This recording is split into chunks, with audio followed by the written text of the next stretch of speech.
இந்த வீக்கெண்ட் ஃபேமிலியோட ஒரு சூப்பரான பிக்னிக் ஸ்பாட்டுக்கு போயிருந்தோம். நாங்கள் இந்த ஸ்பாட்டுக்கு இதுதான் ஃபஸ்ட் டைம் போகிறோம். நீங்கள் பார்த்தோன்னா கண்டுபிடிச்சிங்கன்னா என்ன பிளேஸ்னு கமெண்ட் பண்ணுங்கள். நான் ஸ்பாட் லாஸ்ட்டில் சொல்கிறேன். நீங்கள் மேட் மேக்ஸ் மூவியோட பயங்கர ஃபேனுனா கண்டிப்பாக இந்த பிளேஸ்க்கு ஒரு டைமாவது விசிட் பண்ணணும். இந்த மூவியில் வந்து எல்லா டைப் ஆஃப் வெஹிக்கிளும் இங்கே டிசைன் பண்ணி வச்சுருக்காங்க. அதுலேயும் குறிப்பாக இந்த பெரிய ட்ரக் வந்து சேம் அதே மாதிரியே டிசைன் பண்ணியிருக்காங்க.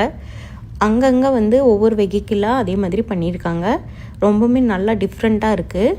அட்மாஸ்பியர் வந்து ரொம்ப ப்ளசண்ட்டாக இருக்குது. இங்கே ஃபோட்டோகிராஃபிக் லவராக இருந்தீங்கன்னா இங்கே வந்து வித்தியாசமாக ஃபோட்டோ எடுக்கலாம். இது ஒரு இன்ஸ்டாகிராமபிள் பிளேஸ்ன்னு கூட சொல்லலாம். நேற்றும் நிறையா கூட்டம் இருந்தது. யாரையும் கவர் பண்ண முடியாதுன்னு நான் இல்லாத மாதிரி எடுத்திருக்கேன்.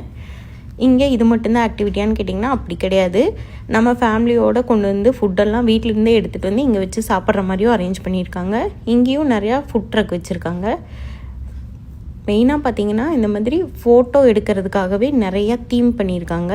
இவங்களோட ஹேண்டில்லேருந்து வாஷ்ரூம் வரைக்கும் எல்லாமே எஃபர்ட் போட்டு ரொம்ப க்ரியேட்டிவாக பண்ணியிருக்காங்க. கிட்ஸுக்கு வந்து நிறையா கேம்ஸ் வச்சுருக்காங்க, இன்டோர் கேம்ஸ் மாதிரி.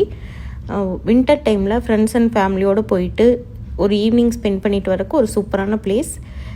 டிஃப்ரெண்ட்டான ஃபுட் ட்ரை பண்ணணுன்னு நினைக்கிறவங்களும் இங்கே போகலாம். நிறையா டைப் ஆஃப் ஃபுட் ட்ரக் இருக்குது. நாங்கள் வழக்கம் போல் ஃபில்லி இருந்துச்சு, அதில் போயிட்டு ஒரு டீ வாங்கிட்டு எங்களோட பிக்னிக்கை முடிச்சாச்சு. இந்த பிளேஸ் எங்கே இருக்குதுன்னு பார்த்தீங்கன்னா துபாய் டு அபுதாபி போகிற வழியில் இருக்க லாஸ்ட் எக்ஸிட் தான். நீங்கள் இதுக்கு முன்னாடி இந்த பிளேஸ் போயிருக்கீங்களான்னு கமெண்ட் பண்ணுங்கள். போகலைன்னா இந்த ரீலை சேவ் பண்ணிவிட்டு கண்டிப்பாக இந்த வின்டரில் போயிட்டு வாங்க.